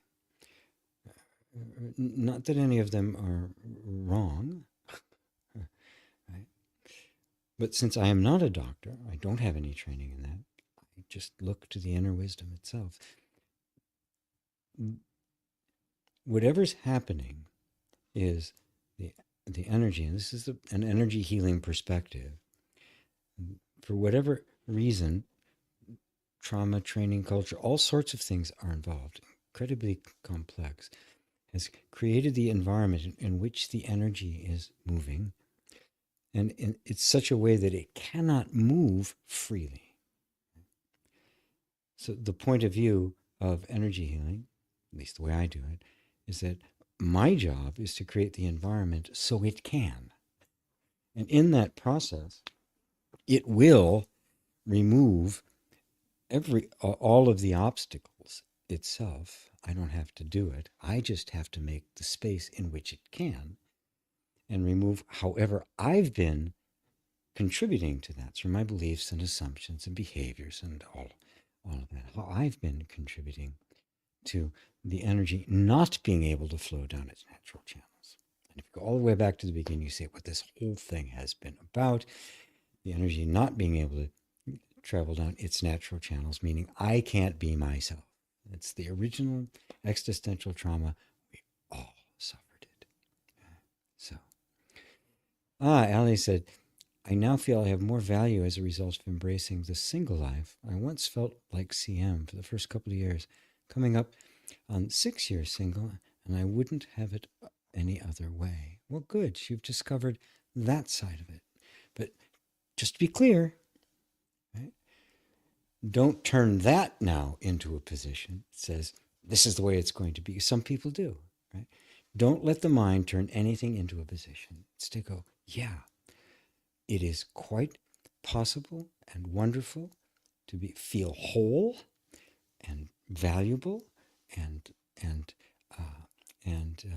lovable without being in a relationship.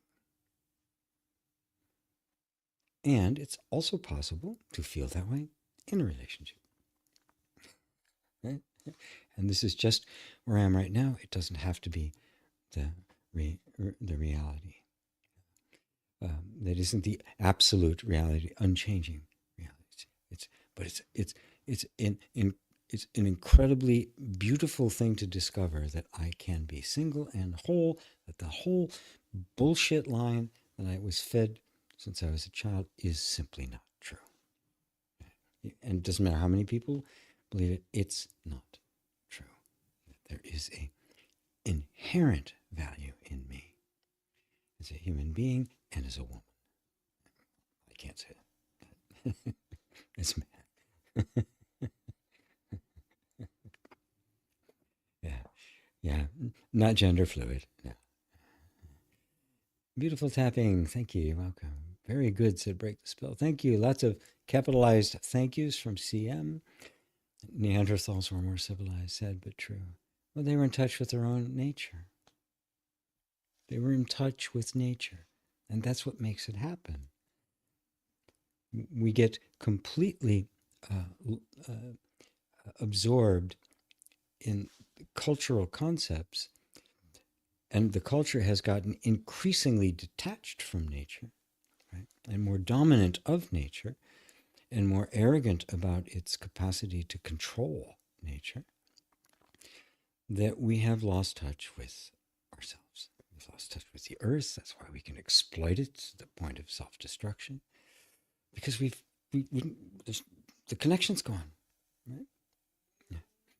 We are reconnecting to it. We can never go back to being hunter-gatherers. We've gone through this, but we don't abandon it. We embrace our human, our animal part instincts, right? That part of it. But now it isn't controlled through force and arrogance of the ego. Right? It's acknowledged and worked with through the insight of wisdom. You can train the dog to do all sorts of things, even things that are contrary to its nature, like run into a fire, right? Right? Because it is it its nature is first recognized and worked with as it is by the trainer, and because the trust it has for the trainer will make it do things that are even outside of what it would normally do. If you see your nervous system at that level, the lower three chakras, as that, you will regard it intelligently, lovingly, wisely, and recognize that from that place, you can train it to be the most magnificent vehicle of self expression in the universe. So, what time is it? 1:02. Okay. Yeah. Private session after this. So, let's see here. Jacqueline says, I'm having a lot of trouble with head tension. I feel a lot of nausea, feeling in the body. When I feel into the sensation, it's uncomfortable. I can't seem to let myself feel through it. Okay, don't have to, right? Start tapping, right? There are no rules here, folks. I have to let myself feel it, otherwise I won't be able to heal it. Not true. You are feeling it, right? And just notice, okay, we wouldn't be having this conversation if you weren't feeling it. There's tension and like, yeah, okay, so something's being held on to or resistant, right? Right. You don't even have to know what it is. You don't. You don't have to know, oh, I have to discover what this is or the original event or the trauma or whatever. You don't. The energy knows. You don't need to. Just let you off the hook, everyone, for thinking you have to figure all this stuff out. You do not. Just, it's uncomfortable, which means something's not flowing right. Okay. I feel it. There's resistance to feeling it, so let that be there too. Yeah. I said something. I can't seem to let no. I need to make myself feel it. No, you don't. It's already there. It's natural for us to resist feeling things that are uncomfortable. Right? So I said, okay, it's here. Right? I don't have to allow it. Even I can even say, I don't want it to be here. Okay. And it's here. Right? So I totally acknowledge that it is here. I also acknowledge my desire to be free of it. And I also acknowledge my desire for it to be healed and not just suppressed or pushed away temporarily. I want healing. And just acknowledging that all by itself, Jacqueline, what does that feel like? You can sense something's already shifted. You don't have to beat yourself up. You don't have any work to do except be present with whatever's here, including the desire to not be here. What does that feel like? Let me know as I'm working through this. Contempt. Oh, God, all the way back when I said that. Yeah, thank you, Allie. I was searching for that word. Sally says, I'm single, live alone, and experience emotional isolation. I long to feel safe and protected. There's a lot of fear of the future and struggling to support myself. Yeah, okay.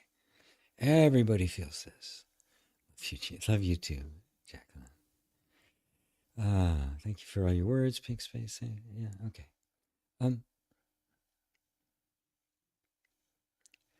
Yeah, okay. So just be present with it to start, right? I mean, what you're feeling is there's tens of millions of people here in the U.S. that feel that way.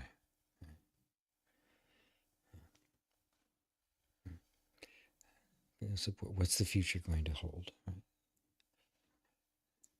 So again, just let go of trying to figure it out. Will I be able to support myself? Notice that fear is there. And notice also that you are there looking at it. It doesn't have to control everything. And just pose this question inside. What if I don't have to figure this out? What if it's possible that there is something, higher power, something, right, that is looking after my needs? I believe it. I don't have faith in it, but something inside would love that. To feel safe and protected. And of course, no condition in my life, in anybody's life ever, has given that sense of safety and protection permanently. So what if there is no condition out there that can do it? Sure, there's some, have more money or job security or something. That would feel great.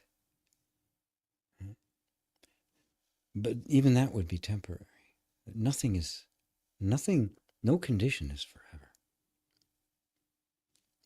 And what if there is an inner state that feels safe and protected inherently? And what if there is some power in me, out of me, higher power, transcendent power, whatever, that is looking after me?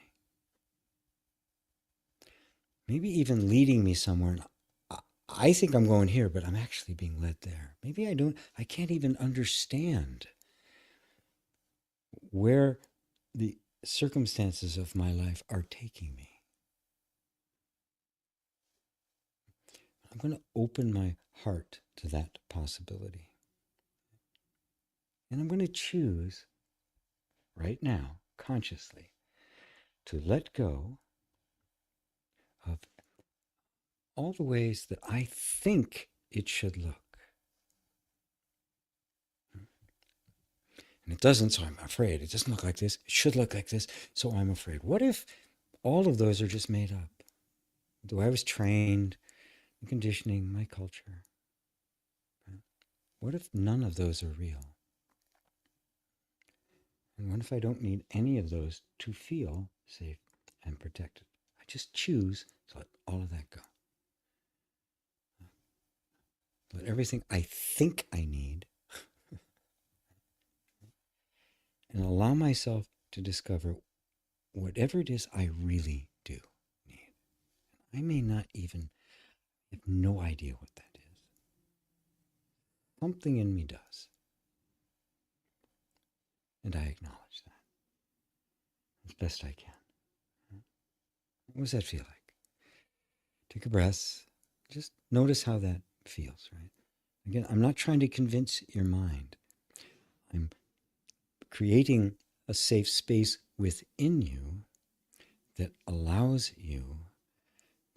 the nervous system itself to begin to stretch out and test the words that are being spoken. Right? And our job consciously is to let go of all of our assumptions about the way we think things should be. Because if we think it's supposed to be that way and it's not, it's going to be this conflict. I'm going to be battling with myself and trying to manipulate my life so that that happens.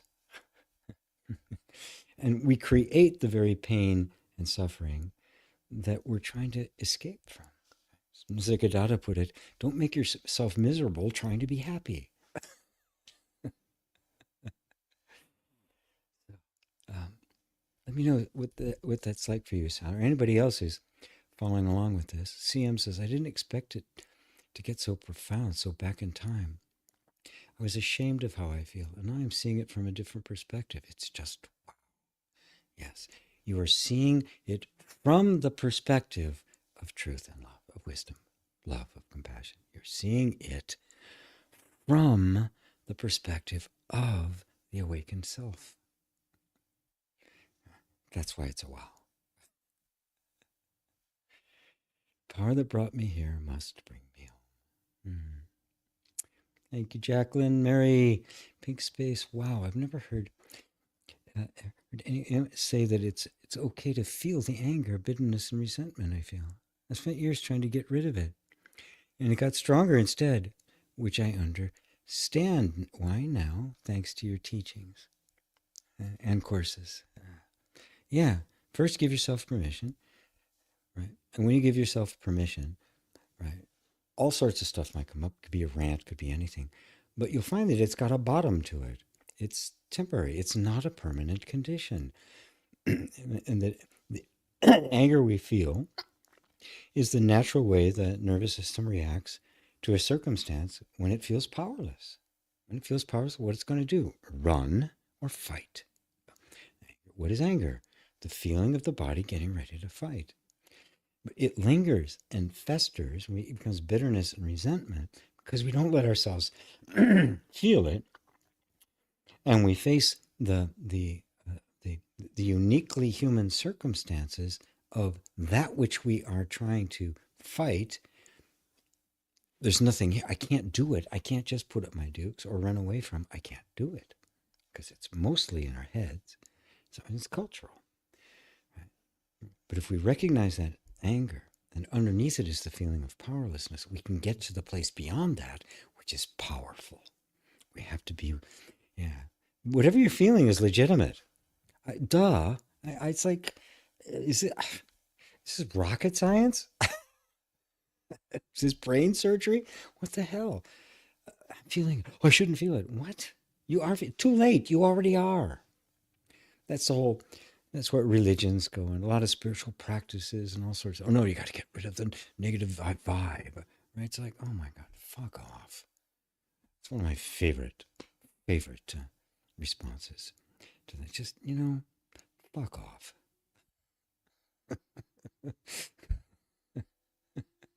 Don't tell me what I should and should not be feeling. I'm already feeling it. Sorry, too late. Isabel says, I'm scared of looking for another job. I'm scared I won't have enough energy for that change. I'm scared. Yeah, I'm feeling unmotivated. What makes me feel? That's what makes me feel stuck. So just look at that. Okay, I'm scared of looking for another job. I'm scared I won't have enough energy. Right? Let's not try to push that away. Let's just call it stuckness. I'm scared. Right? Yeah, I don't know. I don't like it here, but I don't know what's there. Right? And notice this is the natural state of your nervous system, right? It clings to the familiar. Okay, I got this state. It's stable. We're all tapping now, right? Um, it's stable in the nervous system. Remember, the nervous system isn't interested in growth, progress, expansion, all of that. Only safety. Safe. I'm safe here. Yeah, it might be better over there, but I don't know if it is. So forget it. I'm not taking a chance. We're going to stay right here. This is the resistance we always feel to change, right? And it can be more or less dominant. And it goes, I'm scared, right?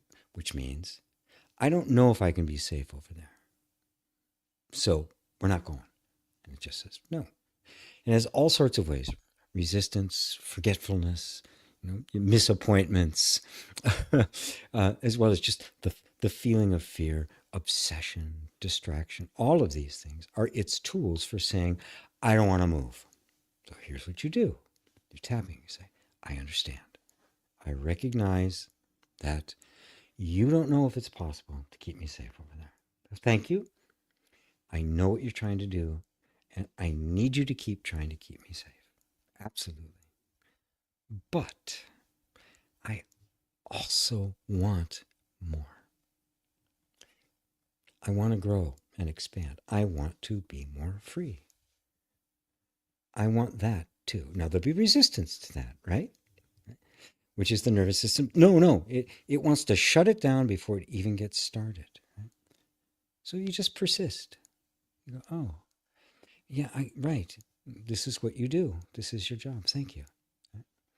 But what if it's possible that not only will this be more free, but it'll be more safe? Oh, we're not going to take the risk. In his little voice, can't chance it. Yeah, but what if you, because you're so clever and you're so good at this safety thing, what if it's possible for you to find a way to actually get to that new place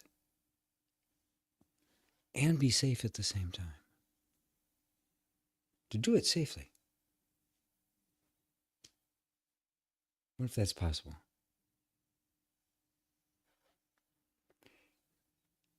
Now, the first thing you'll probably feel is the nervous system going, never thought of that. And wanting to just say, no, don't want to change, don't want to change. But something opens. Oh, what if it's possible? What if it isn't a total, a total shit show? What if at every step of the way we chew it, and if it looks like it's really going to go south, we just back up? So we can do the whole thing safely. What if that's possible? And you'll feel the energy begin to open. Right? We're not trying to force it to be anything other than what it is, the safety mechanism, which is the most powerful mechanism and instinct within the body mind, is used to always doing it a certain way, but it's willing to do it another way. It can be invited, right? But it has to be acknowledged and recognized. You can't make the dog do something a dog simply cannot do, but you can expand what a dog can do. This is your dog. No, I'm not going anywhere. I'm trusting you. No, you don't have to trust me. I've proven myself untrustworthy, as a matter of fact. So instead, why not let's just trust each of those. Open up a little bit, right? No risk. You can just close it right back down. You know how to do that. Right? But I'm not giving up on this because I want to be more free. Maybe that thing I want to do won't do it. Maybe it's too dangerous and not enough freedom. Fine. But I want more freedom. Here, there, other place, whatever. I want more freedom. That's not going to change. So, right? So you're gonna have to help me out here. Yeah. And stop tapping for a second. You see,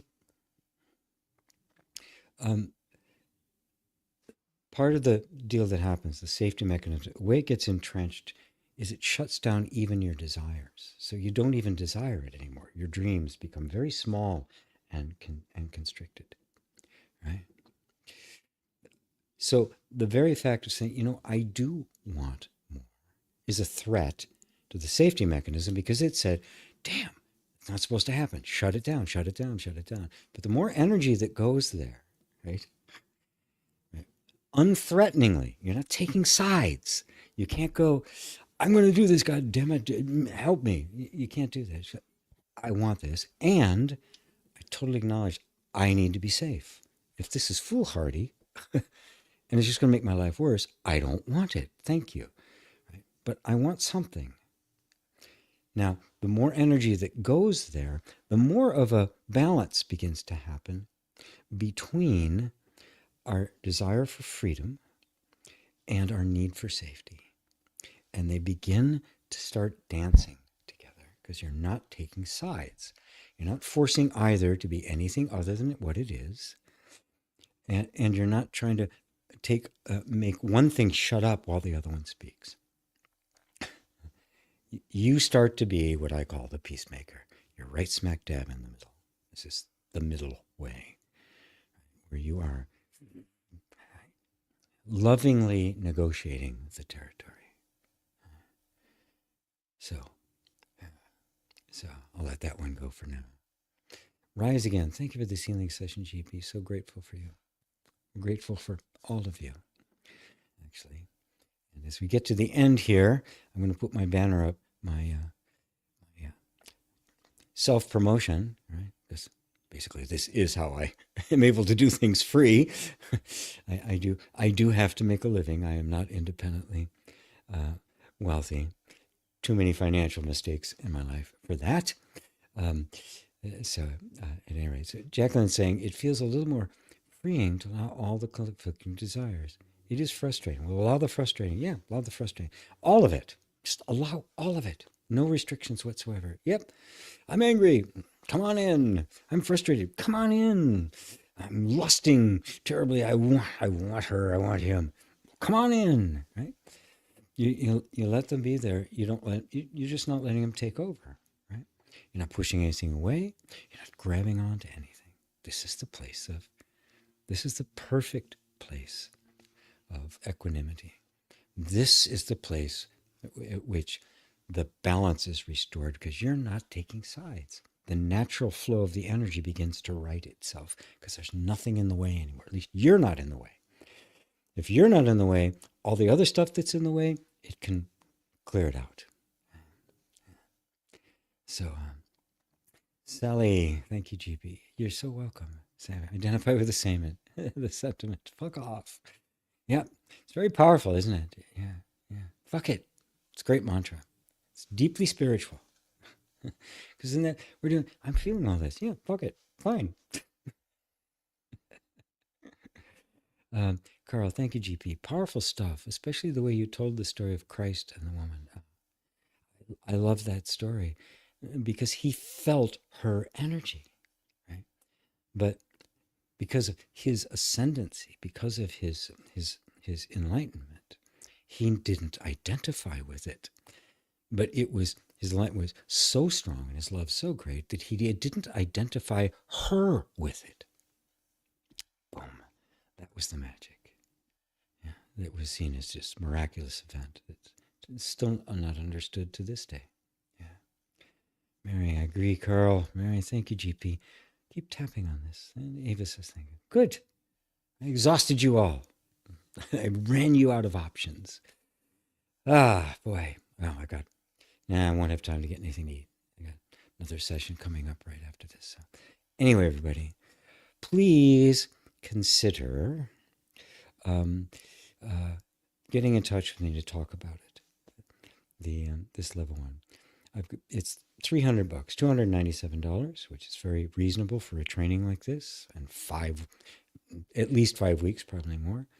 I've got 4 different ways of spreading the money out. And if somebody's really in a hardship, reach out to me. We will work something out. I've always managed to get anybody who's sincere. I managed to get them in there, in there some way. And if you don't know if it's right for you, hit on that link, and it will. You can book a session with me. It's got my calendar and stuff in there, and we'll sit down and talk, and we'll talk about it, right? And we'll see what works for you. I'm in the business. I'm a horrible businessman, but I'm in the business of of what's the best way to put it? Freeing people to be themselves. That's what it's about. Without depending on, so free that you're not dependent upon any teacher or system or process or anything. Self-sufficient, self-validated, self-realized. That's what it's about. So, someone once judged my swearing by saying it showed a lack of spiritual growth. My response was, fuck that. Yes. That's the sense of spirituality that judges by behavior, by the way things look on the outside. And what did Jesus say to that? He called the Pharisees like whited sepulchres, all white and clean on the outside and full of dead man's bones on the inside.